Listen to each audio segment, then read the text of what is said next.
Thank you for joining Pioneer. I'm Chris with Norman Public Library Central, and this is the next lesson in our series on the Swift computer programming language. In our last lesson, we learned several more things we could do with arrays. First, we learned that we could create an empty array, but still define its type using the colon syntax. Next, we saw that we could look at the number of elements in the array using the array's name .count. We saw that we could ask whether an array is empty with .isEmpty.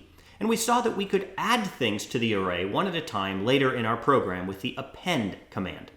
Finally, we saw that we could use remove to remove items from the array. But remember, when you're removing items from the array, it's zero indexed. That means that the first element of the array is not number 1, but it's number 0. So in our case, we needed to remove element 2 to remove the third element from our array.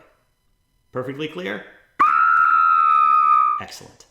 The challenge I left you with last time was to create an array of your favorite foods and then use a loop to create another array that contained all of the lunches for the week. Here's my solution to that challenge. I began by creating an array called best foods.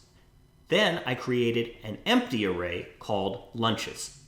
I created a loop over my half-open range from 0 to 7, but not including 7, and I added, using the append function, a random item from best foods to my list of lunches.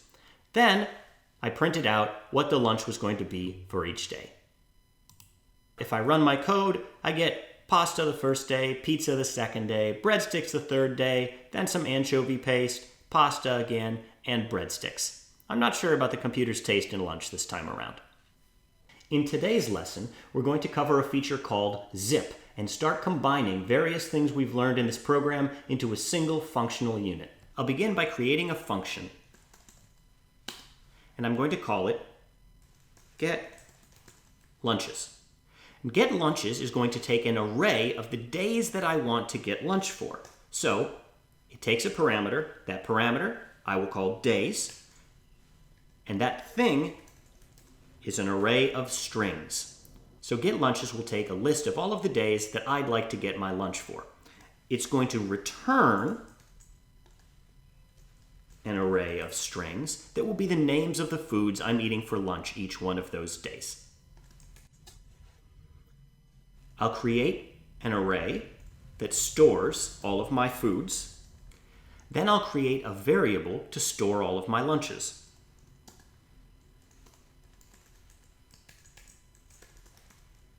Remember, I have to tell Swift what kind of thing this variable is going to store because I'm going to initialize it to an empty array. So Swift won't be able to automatically detect what kind of thing it is.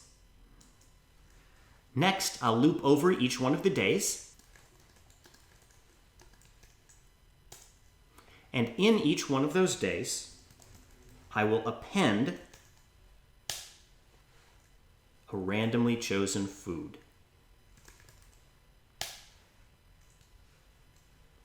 Don't forget your exclamation mark after random element because we want to make sure Swift doesn't yell at us later. Last but not least, we need to send that list of lunches back. So far, all of this is things that we've covered already. Swift is giving us a piece of advice. It says, immutable value day was never used. Consider replacing with underscore or removing it. You saw me do this in some of our previous lessons. Sometimes in your for loop, you don't actually need to know which day it is, or you don't need the number. You're just using this to know how many times to do a thing.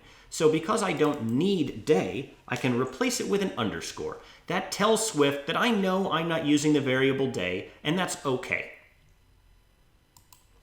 Now we have a function that can get our lunches. Let's create a variable that has the days of the week in it.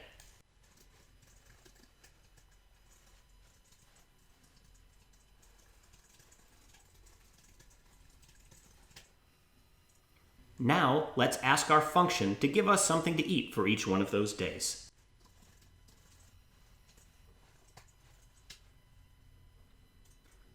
Now, we come to the zip command. What I want to do is print out both the day of the week and the lunch in the same print statement. So I need to loop over both of these things together.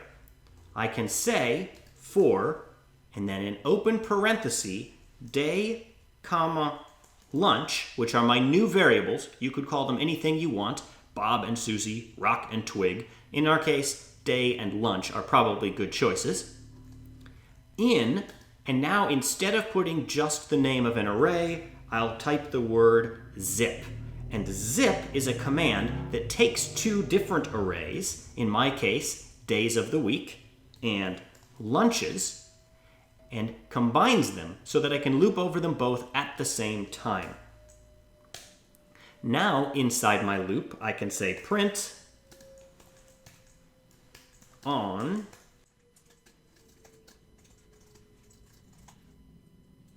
and if I run my code now, I see the statement that on Monday we're eating breadsticks and on Sunday we're eating anchovy paste, etc. The zip statement is very useful for combining arrays when you need to loop over them all at the same time. Your challenge for this lesson is to change this code so that instead of doing days of the week, it does days of the month. Use a number and a half open range to find lunch for the entire month and then print out that lunch. Good luck, and I'll see you next time.